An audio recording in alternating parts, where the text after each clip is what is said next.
Hello and welcome to Monday. It's been a few weeks since we last did this, but gotta make up for lost time, and that means we're talking about an album today, which is Bay Faction's Florida Guilt. Now, I had not heard of Bay Faction up until a few weeks ago. I was initially looking for a vinyl copy of Prince Daddy and the Hyenas Adult Summers, and when I found it, they were signed. It was on the label or on the shop for Counterintuitive Records. And while I was shopping around, looking at the site, it was like, huh, this is an interesting band. And they were talking about how their Bay Faction's first album, self-titled, called Bay Faction, was the impetus of the record label. So I was like, okay. And it's like, this is gonna be the last time you can get these. So I'm like, you know what? Why not, right? I listened to Self Titled and I bought the album as well as Florida Guilt. Now, pretty much Self Titled is not available on streaming services as of the moment, but Florida Guilt is, and this album came out in late 2018. I want to say December 11th off the top of my head, somewhere around there. And I was not really prepared for the adventure that this would take me on. It's a 20 something minute album. It's pretty short, it runs very short, and it's something else. It's I don't know how to describe it. It was like self-titled was big with the emo music community, and self-titled is a lot of people's favorite album of theirs. It meant a lot to some people, but I had just gotten into this band 2 months ago, and it's surprising how much I've actually listened to this album, because it's only 20 minutes and it's very unique.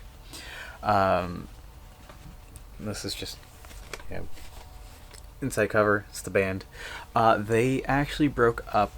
What do you call it? Like three, 3 years ago. Around 3 years ago. Pretty much the day they broke up. I want to say July 13th. 2020, for obvious reasons, state of the world, and it was pretty upsetting to a lot of people, and I know it hit a lot of people kind of hard, but what can you do? Regardless, let's talk briefly about the album. This one is pretty unique in the sense that I haven't really heard an artist quite like this. Lead singer James McDermott is he's got a very unique way of singing, at least on this album. His words are kind of slurred and like heavy. It's interesting how that comes across, and it's hard to describe other than just using the word slurred. Like, his words are clear, but they've got some weight to them, and if you're not paying too much attention, you won't really recognize the lyrics being said. The only song that doesn't feel like it's happening on is the second one on the track listing, but let's talk about the first. Faux Snow Globe is a very short track. I think it might be the shortest on here. It is. It's the short. No, it's not. It's the second shortest by 1 second. Faux Snow Globe is a song that really just slows you down, and it's like very heavy. The ending of the song just feels like, I don't know, like you're being hit by it, like hit hard by something. It's very slow. It's very heavy, and something that you'll notice on this album is that things are very heavy feeling. Second song, It's Perfect, probably my favorite on the record, is a song about having an affair with your wife or another man. At the time, James McDermott had, at the time of the band's formation, he had not come out as bisexual, and that's something we see on this record a few times. It deals with sexuality. It deals with uh, lost youth. There's a whole bunch of stuff that really is covered on this record. So popping, no, that's six. Um, 1K. 1K is about a relationship that one person really only cares about the money while the other person is trying to invest themselves into the relationship. It's not. It's. It's just basically just like being with a gold digger, and that's pretty much what it boils down to. Number four, Donor. I can't remember what I wrote about this exactly. Um, uh,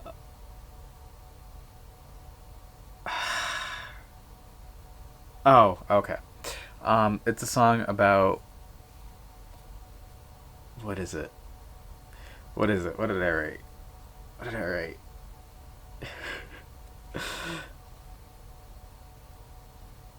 Oh my gosh, I can't remember off the top of my head.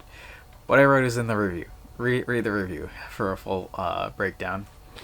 Florida Guilt's the title track of the song is number five on here, and it's all about um, the as one. Uh, I think as the band put it, it's about the rejection of the American dream. How the American dream is to like grow up Catholic, have a couple of kids, retire down to Florida, and the band was like, "Hey, what if we don't want that life?" And it's dealing with aspects of, "Hey, I'm kind of suffering. While I want the life of luxury and how I can deal with that, all I have is my crutch. All I have is drugs and alcohol, and that's what I'm going to do to escape from reality, as opposed to drinking champagne and taking, I guess, higher class pharmaceuticals as." Anyway, that's the A side of the record. B side, So Popping. It's a song about youth. I want to say it's about youth. Yes, it's about youth. Um, Being innocent, being youthful, like not having a care in the world, versus growing up and not being able to have that innocence, struggling with self consciousness, struggling with all of the things, anxiety that come with being an adult as opposed to being a kid where you're carefree and worry free. You're My Bug was the hardest song on this record for me to define. It's just the same lyrics, metal on metal all night, metal on metal all on world, just repeated over and over and over again. I couldn't discern anything from it, and I don't know. I don't know. Cameras in the Home, really fun song. It's about, um, to me, it's about, getting very, very high or inebriated or something. And as a result, you start hallucinating. You start seeing things that aren't there. You start thinking people who are there aren't. And in this case, it feels like the singer it got pretty high and is hallucinating, feels like he's being watched, being surveilled. Picks up the phone. Hello, wiretap, it's me. It's a wild concept, and it. I don't know. It's one of the songs that really got stuck in my head. Final track is One Thrill. Um, what did I rate for this one? I wanted to do this review just by like memory, but I wasn't. I guess not. One thrill. I guess it's just the one thrill being drugs. I guess was what I said. Uh,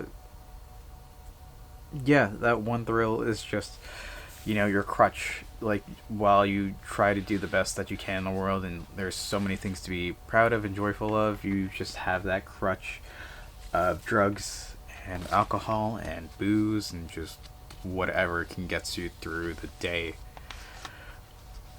Overall, Florida Guilt is such a wild album. It's very quick. I think it has like a 22-minute runtime. It's very short, and I don't know. It's maybe 24-minute, probably closer to yeah, probably closer to 25, but I don't think it's longer than that. It's a very very short album, but it's very unique.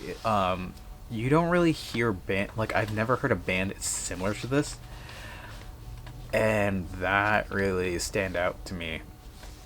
Coming across a band that's very like, oh, this is their sound. While they do sound different than they have on Self-Titled and I guess other songs of theirs, the band reinvented themselves, and for good reason. They delisted songs off their discography on streaming services, and as a result, this is the one of the few remaining, other than singles that came out after this and maybe a couple singles before. But they really reinvented themselves with this album, and these songs on it are very unique. It's very, like I said, a lot of them are slurred words with the lead singer, James McDermott, and other songs on here focus heavily on the bass guitar. It's very chill and laid back. It very much reminds me of Arctic Monkeys, AM on some tracks. It's a very good album, and I'm glad to have this in my collection because I guess it's going to be one of the last times it's going to be available. Oh, okay. That's that review. Go listen to it, and go read the review down below. For now, that's what we're going to call it for today. Thank you all for watching. I hope to see you tomorrow. And until then, later.